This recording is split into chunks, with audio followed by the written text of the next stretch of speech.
आज हम लोग तीसरा क्वेश्चन का 3 नंबर देखेंगे। इसमें बड़ी संख्या है 12,450। इसको हम मान लेते हैं ए इज इक्वल टू 12,450 और बी मान लेते हैं 365 को।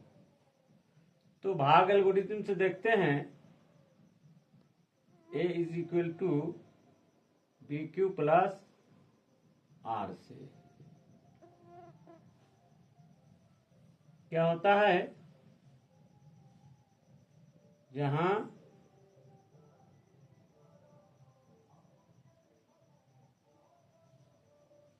आर जो है वो 0 होगा या फिर 0 से बड़ा होगा, लेकिन आर बी से हमेशा छोटा होगा।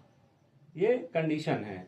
जब ये आ जाए तब हम उसको ए बराबर बी क्यू प्लस आर को रोक देते हैं, छोड़ देते हैं। उसके बाद अगले स्टेप में जाएंगे। तो पहले स्टेप के लिए ए इज इक्वल टू है हमारा 12,450 और बी इज इक्वल टू हो गया 365। अब बी हमारा भाजक होता है। जैसे देखे यहां हमने लिखा है बी भाजक, ए भाज्य, क्यू भागफल और आर शेष। इस रूप में होता है हमारा विभाजन की क्रिया। विभाजन की क्रिया को यहाँ हम इस फॉर्म में देखें तो हमारा 12,450 वो हो जाएगा आपका ए। यहाँ हमने लिखा 12,450, ए की जगह लिख दिया, और बी हमने कहा 365। तो यहाँ बी है, बी से भाग देना है तो यहाँ 365 लिख दिया। ये ए बराबर, हम आगे देखेंगे कि ए बराबर हमने 365 क्यों लिखा है। इसीलिए इसको अभी ये दिख रहा है लेकिन ध्यान में नहीं रखना है। यहाँ हमको सिर्फ देखना है 365 से भाग देना है 12,450 में, जो कि हमने यहाँ भाग कर रखा है। 365 से भाग करेंगे तो ये 34 आएगा भागफल और शेष आ जाएगा आपका 40। तो इसको क्यू लिखते हैं, यहाँ क्यू 34 है, क्यू की जगह पर यहाँ लिख देंगे गुना 34 जोड़ आर, आर ये हमारा है 40। ये हो गया एक स्टेप हमारा, ये स्टेप खत्म हो गया। दूसरे स्टेप पे चलेंगे। क्योंकि हमको तब तक ये भाग का विभाजन की क्रिया तब तक करनी है जब तक आर शून्य नहीं हो जाए। एक स्टेप ये हो गया हमारा।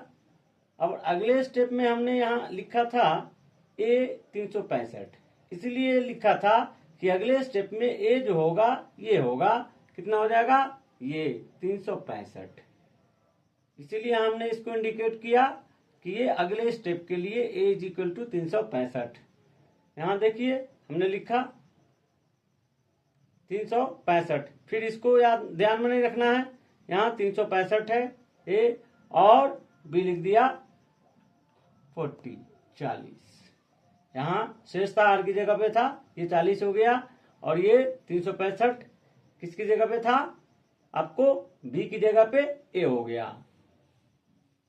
अब करेंगे 40 365 से, यहाँ देखें अब 40 से भाग करेंगे 365 9 मरते में गुना 9, शेष आ गया आपका 5 प्लस 5।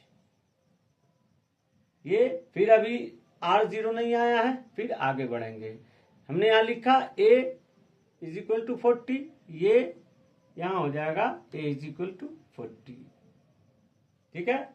उसके बाद हम देखेंगे बी, तो बी इज इक्वल टू शेष बी इज इक्वल टू 5 लिखा ये, तो ये हो गया 5 इंटू यहाँ देखिए 5 और 40 लिखा 5 40। अब 5 8 40, शेष क्या आया 0 प्लस 0। अब हम जानते हैं कि जब R 0 जब आ जाए तो B हमारा क्या होता है, मौसा होता है। तो B की जगह पे 5 आया। यही हमारा मौसा होगा।